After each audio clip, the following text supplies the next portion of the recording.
Students, आज आपको topic पढ़ाऊंगी।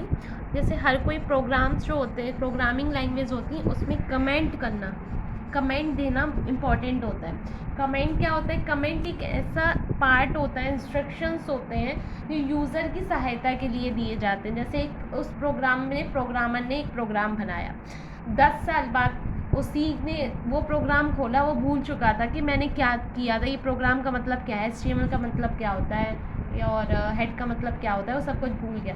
तो अगर वो कमेंट दे गया होता, अगर वो कमेंट दे दिया होता कि मैंने यहाँ HTML क्यों यूज़ किया है, HTML का यूज़ क्या होता है, हेड क्यों यूज़ किया, हेड का यूज़ क्या होता है, BR टैग का यूज़ क्या होता है, अगर वो लिखता जाता तो उसे जब भी वो 10 साल बाद खोलता, 20 साल बाद खोलता, तो उसे उसको पढ़कर याद आ जाता कि हाँ इसका मतलब ये होता है, इसका मतलब ये होता है। तो कमेंट्स ऐसी इंस्ट्रक्शंस होते हैं जो कि यूज़र की सहायता के लिए क्या करे जाते हैं, दिए जाते हैं प्रोग्राम में। कमेंट कभी भी एग्जीक्यूट नहीं होते हैं, कभी भी रन नहीं होते हैं। आप कभी भी प्रोग्राम में बना देंगे तो वो कमेंट्स क्या होंगे? कमेंट्स उन कंपाइलर जो इंटरप्रेटर जो रन कराता है हाई लेवल को मशीन लैंग्वेज में, वो उनको रीड ही नहीं करता है। वो उनको रीड ही नहीं करेगा तो मतलब मशीन लैंग्वेज में कन्वर्ट ही नहीं करेगा, उसका काम ही नहीं है, काम ज़रूरत ही नहीं है कमेंट को मशीन लैंग्वेज में कन्वर्ट करने की।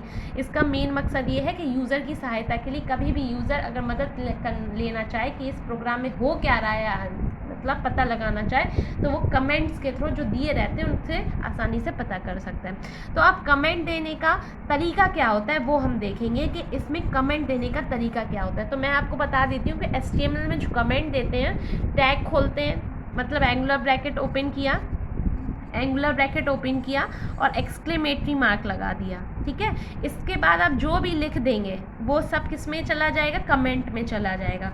और ये कंपाइलर या इंटरप्रेटर रीड नहीं करेगा, और जब रीड नहीं करेगा तो मशीन लैंग्वेज में चेंज नहीं होगा, और ज़रूरत ही नहीं है हमें चेंज करने की। ये तो सिर्फ यूज़र की सहायता के लिए हम अपने प्रोग्राम में देते हैं। तो देखिए, comment tag is the code put into the HTML code of the web page to describe the functionality of the code. Functionality मतलब क्या काम हो रहा है, क्या काम कर रहा है कोड, प्रोग्राम क्या काम कर रहा है, कौन बताता है? आपका कमेंट टैग बताता है। The data that appears within the start and the end text of the comment text will not be rendered by the web browser। मतलब क्या हुआ? वेब ब्राउज़र इसे रीड ही नहीं करेगा, एग्जीक्यूट ही नहीं कराएगा, क्योंकि इसकी ज़रूरत ही नहीं है एग्जीक्यूट कराने की, कंपाइलर इसे रीड ही नहीं करता है। In this way you can place little notes to remind you what is pieces of code are doing what. इसका मतलब ये हुआ कि अगर यूज़र को सहायता लेना चाहते हैं या तुम अपनी कभी भी चीज़ को रिमाइंड करना चाहते हो कि आखिर इस कोड में हो क्या रहा था, तो एक छोटे छोटे से नोट्स बना सकते हैं कमेंट के फॉर्म में, जो हमें सहायता देते हैं। नोट्स क्यों बनाते हैं? कि कभी भी पेपर आए तो नोट्स जल्दी से रिवाइज कर लें, सब पता पड़ जाए, शॉर्ट टर्म रिवीजन हो जाए, समरी पता पड़ जाए। उसी तरीके से प्रोग्राम में कभी हमें ज़रूरत पड़े कि प्रोग्राम में हो क्या रहा है, तो छोटे छोटे कमेंट्स के फॉर्म में हम इंस्ट्रक्शंस दे देते हैं।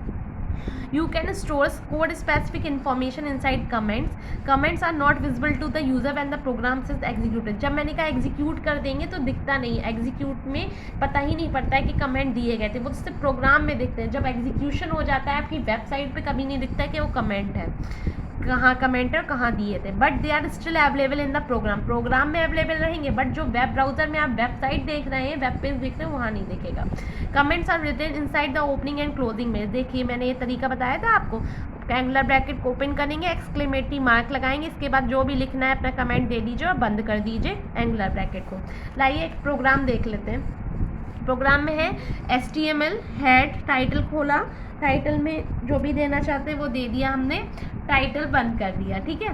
फिर हेड को खोला, हेड भी बंद कर दिया, टाइटल का काम खत्म तो हेड का काम खत्म, बॉडी खोल दी। अब जो कमेंट भी देंगे बेटा वो किसके अंदर देते हैं? बॉडी के अंदर ही देंगे। तो देखिए कमेंट दे दिया हमने, this is the comment, this is the comment. इसके अंदर जो भी कुछ भी दे सकते हैं। अब यहाँ पे इन्होंने टेक्स्ट में लिख दिया, this is the comment, this comment will not be displayed, ठीक है। ये सब दोनों कमेंट दिए। अब जो डिस्प्ले होगा मैंने क्या पता है, जब वेबसाइट चलेगी, वेबसाइट ओपन होगी तो कमेंट आ ही नहीं सकते, कमेंट डिस्प्ले नहीं होते।